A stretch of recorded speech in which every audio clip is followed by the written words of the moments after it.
Bonjour à tous, merci d'être avec nous. Bonjour. Bonjour. Bonjour. 3 membres du groupe My Band, d'habitude ils sont 5, on en a 3 avec nous, c'est déjà pas mal. Merci d'être avec nous messieurs, vous êtes là pour nous parler de votre nouvel album tout frais sorti. Vous avez travaillé plusieurs mois dessus, expliquez-nous, le concept. Jonas, présentez-nous cet album en quelques mots. L'album, c'est le concept, il est simplement que on avait une idée de refaire un album après l'autre qui est de 2015 déjà, et on a démarré ça, c'était quoi, l'automne passé, et on s'est dit, bah voilà, on l'enregistre, on fait tout chez nous dans notre local à Gland, et puis l'idée était de sortir ça cet été. Et puis, comme on a beaucoup de temps en ce moment, on a dit, bon, bah allez, on accélère les choses. Il y aura plus de gens qui auront le temps d'aller zioter comme ça en ce moment. Et l'album s'appelle Bunk and Pierce. Vous avez un single qui sortira à partir du 23, We're On. Et là, c'est un clip de confiné, j'ai envie de dire. Alors, comme on était tous bloqués à la maison, on a décidé de se filmer soi-même. On a chacun fait nos petits clips dans notre coin. Et il n'y a aucune cohérence entre chaque personne du groupe, en fait, parce qu'on a tous eu une idée un peu particulière. Il y en a qui sont plus talentueux que d'autres, on va dire. Et c'est notre copain Steven Blatter qui avec son, je sais pas si c'est un label, mais Progressive Pictures, qui a récolté en fait toutes les vidéos, puis qui les a montées ensemble comme il pouvait. Il a fait du mieux qu'il pouvait et le résultat, il est pas si mal. On vous voit donc tous à l'image. Mathieu, on vous voit dans un rôle le matin, en slip, difficile à se lever. C'est votre rôle de tous les jours? En slip, oui, j'essaye d'en mettre tous les jours. Mais non, mais c'était juste histoire. Il fallait trouver quelque chose. Et puis bon, je me suis dit, qu'est-ce qu'on pourrait faire de assez marrant sur une journée standard de confinement enfin, de semi-confinement. Alors, si j'enlève la partie du fait que je travaille à la maison, c'est je me lève, je m'habille et puis je bois une bière pour que ça passe le temps. Ouais, d'ailleurs, les bières, vous les avez, je crois, tous à l'image. Chacun a sa bière. C'est clair. Chacun son équipe pour boire avec modération. Ah, on a vu, hein, Philippe, c'est le plus sage, c'est de l'eau.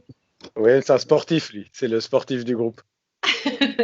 Trêve de plaisanterie. De cet album, Bunk and Beers, qu'est-ce que vous avez voulu faire ou peut-être expérimenter? Peut-être des nouvelles choses ou pas? Dans notre groupe, c'est souvent Mathieu ou le guitariste ou Julien, l'autre guitariste, qui compose un peu disons, la structure ou qui arrive avec des idées de riff ou de parties. Et après, ils les mettent ensemble avec David à la batterie.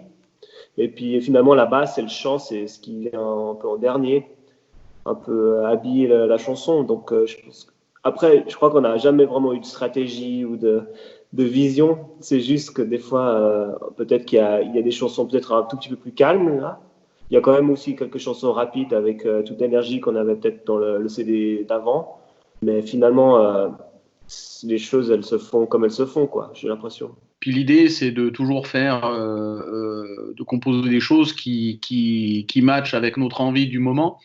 Et puis effectivement, en 15 ou 20 ans, les envies changent, et heureusement, notre niveau change aussi, même si on n'était jamais aussi bon qu'on aimerait. Mais donc, le leitmotiv, c'est d'essayer de faire quelque chose de mieux que ce qu'on a fait avant, mais pour nous, parce que de toute façon, c'est nous les premiers juges de ce qu'on fait.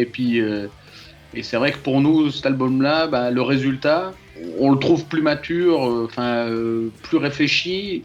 C'est quoi un vieux groupe de punk rockers finalement? Qu'est-ce qu'ils font dans leur atelier, dans leur garage? Et ça fait depuis 95 qu'on est ensemble. On a commencé dans notre cave à Beugnin. Après, on a eu des petites années à local à Cran. Et puis, on est revenu, je sais pas, au début des années 2000, presque 20 ans, un peu moins à la Ballastière à Gland. Donc, ça fait quand même toujours les mêmes. Et on était copains avant de faire de la musique. Donc, c'est vrai que voilà, dans l'originalité de la musique, on fait du punk rock, mais parce que ça nous a. On a grandi avec ça depuis qu'on a 15 ans. Actuellement, en tout cas en Suisse romande, il y a beaucoup de groupes de métal, il y a beaucoup de groupes d'autres styles. Mais c'est vrai que le punk rock, voilà, c'est pas le truc trop à la mode actuellement. Puis bon, on est en Suisse, on vient de Nyon. Je veux dire, le marché du punk rock à Nyon, voilà quoi. C'est comme le marché aux puces, quoi. Moi aussi, on n'a jamais cherché à en vouloir en vivre, à vouloir en faire quelque chose. C'est vraiment un plaisir entre nous. C'est ce qui fait que ça a tenu jusqu'ici, à mon avis. Bunk and Pierce à partir du 23 avril sur toutes vos plateformes musicales. Merci beaucoup, MyBand, d'avoir été avec nous et à très bientôt. Ben, merci à toi. Ciao. Cool, merci. Ciao. Santé! Santé. Santé, allez vite. Allez vite.